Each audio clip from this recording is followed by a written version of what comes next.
గారు ఎప్పుడు నాకు మీడియా లేదు, నాకు తోడు లేదు, నన్ను సపోర్ట్ చేసేవాళ్ళు ఎవరూ లేరు, మీరే నాకు దిక్కు అని చెప్పి మాట్లాడుతూ ఉంటాడండి. ఈ మీడియా లేదు నాకు అనే మాట పదే పదే అంటాడు. వేరే వాళ్ళకి మీడియా ఉంది అని చెప్పి కూడా చెప్తాడు స్పష్టంగా. సాక్షి మీడియా అయింది కాదా, ఎందుకు ఇలా మాట్లాడతాడు అని చాలామందికి అర్థం కాదు ఎప్పుడు. దాని మీద నిన్న ఆనవ వెంకటరమణారెడ్డి గారు, నెల్లూరు టీడీపీ నాయకుడు మాట్లాడాడండి. కొన్ని వివరాలు చెప్పాడు ఆయన. అదేంటంటే సాక్షి పత్రిక కానివ్వండి, సాక్షి టీవీ కానివ్వండి, ఈ రెండింటిలో వాటాదారులు ఎవరంటే వైఎస్ భారతి గారు, వైఎస్ హర్షిణి గారు, వైఎస్ వర్ష గారు. అంటే జగన్మోహన్ రెడ్డి గారి కుమార్తెలు, ఆయన భార్య కుమార్తెలు. వారితో పాటుగా జగన్మోహన్ రెడ్డి గారి బావమరిది అంటే వైఎస్ భారతి రెడ్డి గారి సోదరుడు ఈసీ దినేష్ రెడ్డి. వీళ్ళకు ఉన్నాయండి వాటాలు.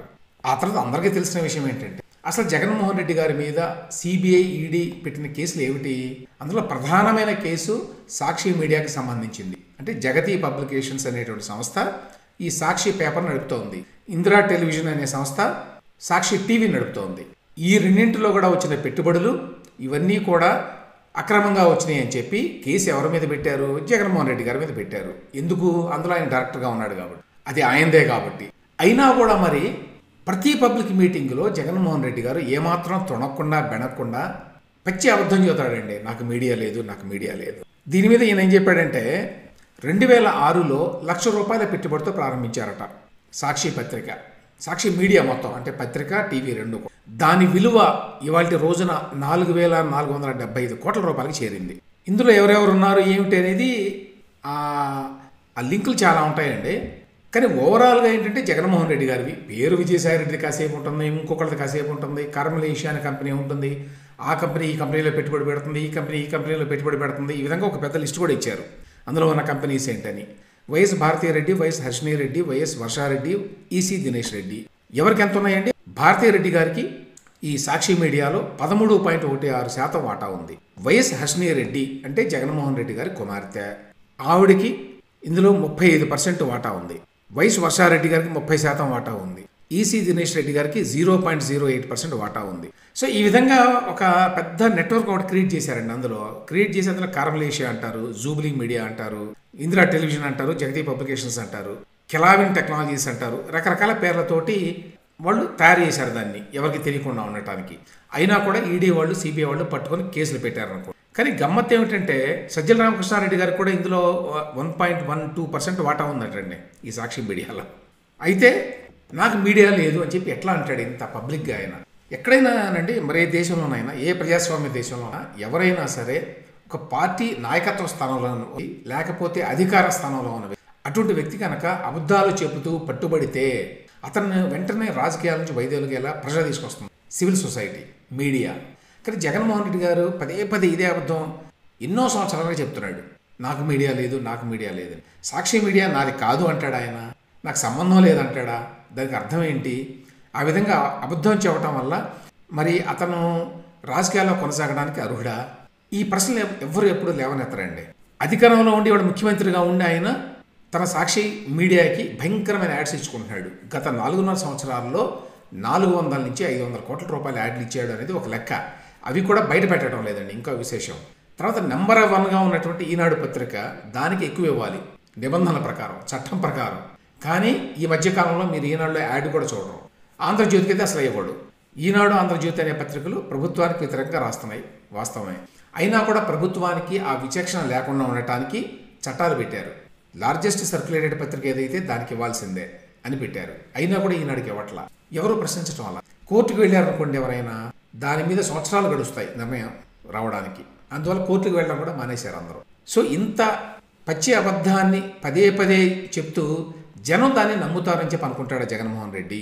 నిజంగానే జనం నమ్ముతున్నారా జగన్మోహన్ రెడ్డికి మీడియా లేదు, పత్రిక లేదు, టీవీ లేదు అంటే అనే విషయాలు మనకు అర్థం కావండి. ఒకటి. రెండవది, అంత పచ్చి అబద్ధం చెప్పినా కూడా ఆయన్ని దానికి బాధ్యుడిని చేసేటువంటి వ్యవస్థలు ఏమీ కూడా మన దగ్గర లేవు.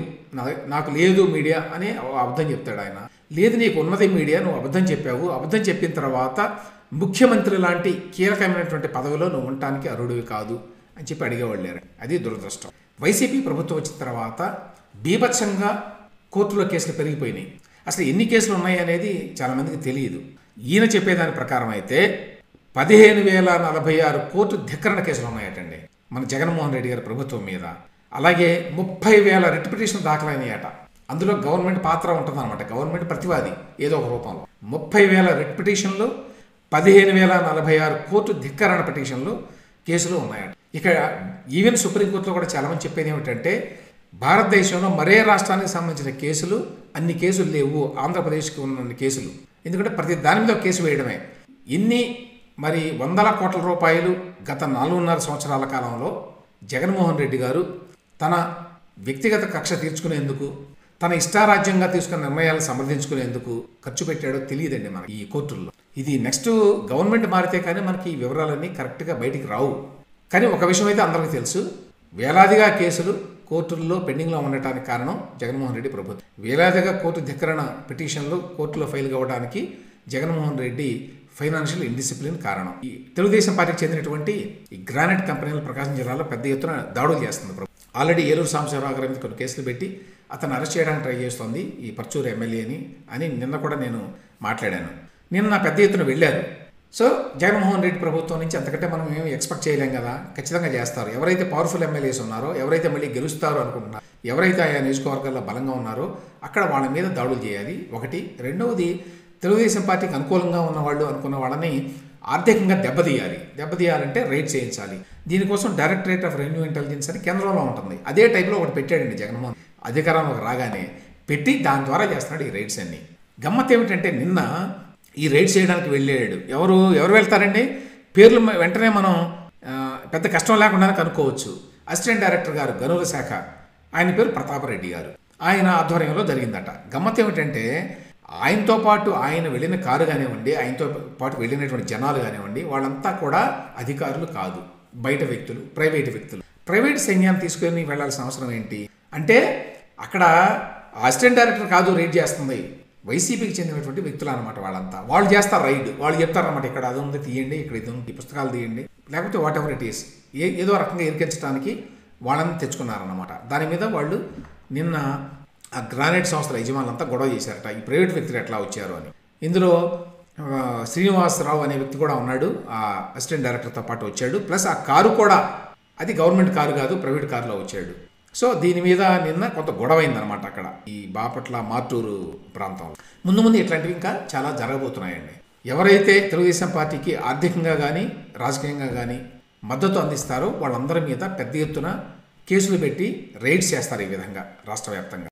ఈ డైరెక్టరేట్ ఆఫ్ రెవెన్యూ ఇంటెలిజెన్స్ అని చెప్పాను కదండి, దానికి ఒక వ్యక్తిని డెప్యుటేషన్ మీద తెచ్చుకొని పెట్టాడండి జగన్మోహన్ రెడ్డి గారు. ఆయన పేరు రాజేశ్వర్ రెడ్డి. ఆయన యాక్చువల్గా ఇన్కమ్ ట్యాక్స్లో పనిచేస్తాడు, సెంట్రల్ గవర్నమెంట్. ఆయన తెచ్చుకున్నాడు ప్రత్యేకంగా దీనికోసం జగన్మోహన్ రెడ్డి గారు. ఆయన ఆధ్వర్యంలో జరుగుతున్నాయి ఇవన్నీ. ఇక జగన్మోహన్ రెడ్డి గారు వాళ్ళు ఢిల్లీకి వెళ్తున్నారంటండి. ఎందుకంటే అమిత్ షా గారిని కలవడానికి. ఎందుకు అంటే ఖచ్చితంగా ప్రశ్న ఒకటి వస్తుంది, సాక్షిలో పెద్ద వార్త వస్తుంది. ఆయన పోలవరం గురించి అడిగారు, ప్రత్యేక హోదా గురించి అడిగారు, ఇంకా దాని గురించి అడిగారు, దీని గురించి అడిగారు అని. ఇవేమీ మాట్లాడరు అట్లా మాట్లాడేది పూర్తిగా పాలిటిక్స్.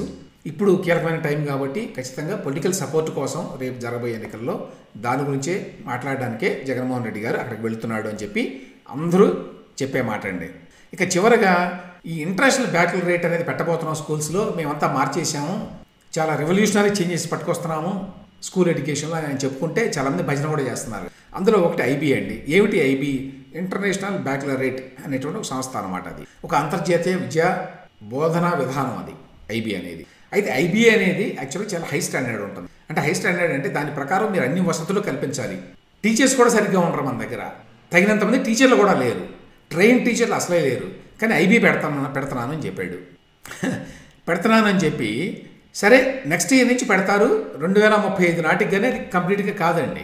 కానీ ఇవాళ అన్ని పత్రికల్లో ఇంక్లూడింగ్ సాక్షి పత్రికల్లో ఫస్ట్ వేసుకుంటారు కదా 2 పేజీల యాడ్స్. ఇంతకుముందు కూడా చెప్పాను, గతంలో ఏంటంటే చాలా ఎక్కువ ఇస్తే ఒక పేజీ యాడ్, ఒక పేజీ కూడా ఇచ్చేవారు కాదండి గతం. ఇప్పుడు 2 ఫుల్ పేజీల యాడ్లు ఇచ్చుకుంటాడు ప్రతి ఎవ్రీ అదర్ డే, కనీసం వారానికి ఒక రోజు. కోట్ల రూపాయలు చెల్లిస్తుంది. సో 2 పేజీలు వేసుకున్నాడు ఇవాళ. ఏమిటయ్యా అంటే ఇదిగో ఐబీ భాగస్వామ్యం బ్రహ్మాండంగా చేస్తున్నాం మేము, ఐబీ ఇంటర్నేషనల్ బ్యాక్యులర్ రేట్ విధానాన్ని ప్రవేశపెట్టబోతుంది. అది యాక్చువల్గా 2025లో 1వ తరగతిలో ప్రవేశపెడతారండి. మరి 2025లో వేసుకోవచ్చు కదా అడ్వర్టైజ్మెంట్ ప్రవేశపెట్టినప్పుడు. ఇప్పుడు ఎందుకు? ఇప్పుడు ఇంకా ఏమీ ప్రవేశపెట్టలేదు కదా, దానికి చాలా కింద గ్రౌండ్ వర్క్ చేయాలి. ఆ గ్రౌండ్ వర్క్ చేస్తారో లేదో కూడా ఎవరికి తెలియదు. 2025లో 1వ తరగతిలో ప్రవేశపెట్టబోయే ఇంటర్నేషనల్ బ్యాకల్ రేటు గురించి ఇవాళ అన్ని పత్రికల్లో 2 ఫుల్ పేజీల యాడ్స్ ఇచ్చి కనీసం 70-80 కోట్ల రూపాయలు ఇచ్చి ఉంటారండి. మినిమం అన్నమాట అది, అన్ని పత్రికలకి అన్నిటికీ కలిపి. ఆ స్థాయిలో ప్రజాధనాన్ని దుర్వినియోగం చేసి తన ఇమేజ్ని పెంచుకోవడానికి జగన్మోహన్ రెడ్డి గారు ట్రై చేస్తున్నాడు. తెలంగాణలో అంతకుముందు బీఆర్ఎస్ ప్రభుత్వం ఉన్నప్పుడు ఇద్దరిని గవర్నర్ కోటాలో ఎమ్మెల్సీలుగా పెట్టడానికి నిర్ణయం తీసుకున్నారండి. ఒకరేమో దాసోజు శ్రవణ్ కుమార్, ఇంకొకరు కుర్రా సత్యనారాయణ అని చెప్పి. దీనిని అప్పుడు బీఆర్ఎస్ ప్రభుత్వానికి గవర్నర్ గారికి పడదు కాబట్టి తెలంగాణలో ఆవిడ నిరాకరించింది వాళ్ళని నామినేట్ చేయడానికి. ఏమని చెప్పింది, ఈ దాసోజు శ్రవణ్ అనే ఆయన ఒక రాజకీయ పార్టీలో ఉన్నాడు కాబట్టి నేను నామినేటెడ్ పదవి ఇవ్వను ఎమ్మెల్సీగా. కుర్రా సత్యనారాయణ అనే ఆయన కూడా ఏదో కారణం చెప్పి ఆయన కూడా ఇవ్వలేదు. ఎవరికి అర్థం కాని విషయం ఏంటంటే, రాజకీయ పార్టీ ఒక అధికారంలో ఉన్న పార్టీ, బీఆర్ఎస్ అంటే మనకి ఇష్టం ఉండొచ్చు ఉండకపోవచ్చు అండి, కేసీఆర్ పట్ల అనుకూలత ఉండొచ్చు వ్యతిరేకత ఉండొచ్చు, కానీ ఇక్కడ పద్ధతుల ప్రకారం చూస్తే ఒక ప్రభుత్వం రికమెండ్ చేసినప్పుడు ఎమ్మెల్సీ పదవికి ఫలానా వాళ్ళని ఇవ్వండి అని చెప్పి గవర్నర్కి వ్యతిరేకించేటువంటి అధికారం ఉన్నదా, దాన్ని తొక్కిపెట్టేటువంటి అధికారం ఉన్నదా లేదు అనేది నా అభిప్రాయం అండి. మన ఫెడరల్ వ్యవస్థలో గవర్నర్ అక్కడ ఉన్న ప్రభుత్వం ఏం చెప్తే అది చేయాలి. మనకి ఎవరికైనా సరే జగన్మోహన్ రెడ్డి ప్రభుత్వం అంటే ఇష్టం ఉండొచ్చు లేకపోవచ్చు, లేకపోతే బీఆర్ఎస్ ప్రభుత్వం అంటే ఇష్టం ఉండొచ్చు లేకపోవచ్చు, కానీ గవర్నర్కి అటువంటి అధికారాన్ని రాజ్యాంగం ఇవ్వలేదు.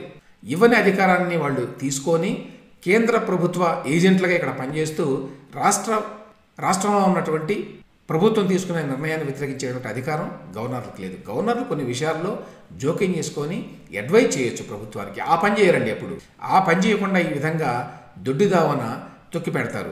ఆ విధంగా తొక్కి పెట్టారు.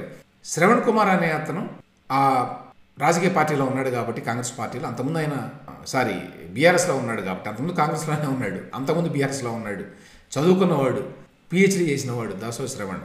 సరే, అవి పక్కన పెడితే గవర్నమెంట్ రికమెండ్ చేసింది వాళ్ళిద్దరినీ కూడా. రాజకీయ పార్టీలతో సంబంధాలు ఉన్నాయని చెప్పి రిజెక్ట్ చేయటం అనేది బహుశా ఫస్ట్ టైం అండి ఇంతవరకు.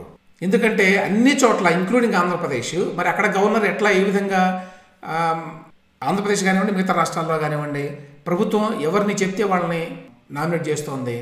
ఇప్పుడు తాజాగా కాంగ్రెస్ ప్రభుత్వం వచ్చిన తర్వాత కోదండరామరెడ్డి గారిని, అలాగే సియాసత్కు చెందినటువంటి ఒక జర్నలిస్ట్ అండి ఆయన అమీర్ అలీ ఖాన్, వారిద్దరిని నామినేట్ చేస్తే దానిని వెంటనే ఆమోదించింది గవర్నర్ తమిళిసై గారు. మరి కోదండరామరెడ్డి గారు ఒక పార్టీ నాయకుడు. నేను కోదండరామరెడ్డి గారు కానీ ఈయన మరొక వ్యక్తి అమీర్ అలీ ఖాన్ గారు ఏమండి, వాళ్ళిద్దరికీ ఇవ్వకూడదని కానీ వాళ్ళిద్దరికీ అర్హత లేదని కానీ చెప్పడం లేదు. ఖచ్చితంగా కోదండరామరెడ్డి గారు అందరికీ తెలుసు, ప్రొఫెసర్గా పనిచేశాడు. ఇన్ఫాక్ట్ ఆయన నాకు సీనియర్ యూనివర్సిటీలో పొలిటికల్ సైన్స్. ఆయన వారిద్దరికి అర్హత ఉంది, కానీ గవర్నర్కు ఉన్నదా ఈ అధికారం అనేది నా ప్రశ్న. గవర్నర్ ఇక్కడేమో అంగీకరించారు, ఆమోదించారు, అక్కడేమో వ్యతిరేకించారు. దీని మీద కోర్టుకు వెళ్ళారు వాళ్ళు, పాత వాళ్ళు. వెళితే ఇప్పుడు కోర్టు ఈ గవర్నర్ కోట ఎమ్మెల్సీల ప్రమాణ స్వీకారానికి బ్రేక్ వేసిందట. అది ఇప్పుడు తాజా వార్త. కాబట్టి గవర్నర్కి ఈ రకమైనటువంటి విచక్షణాధికారాలు లేవు అనేది నా పాయింట్ అండి. ఇవ్వండి ఇవాల్టి వార్తలు, వాటి విశ్లేషణ.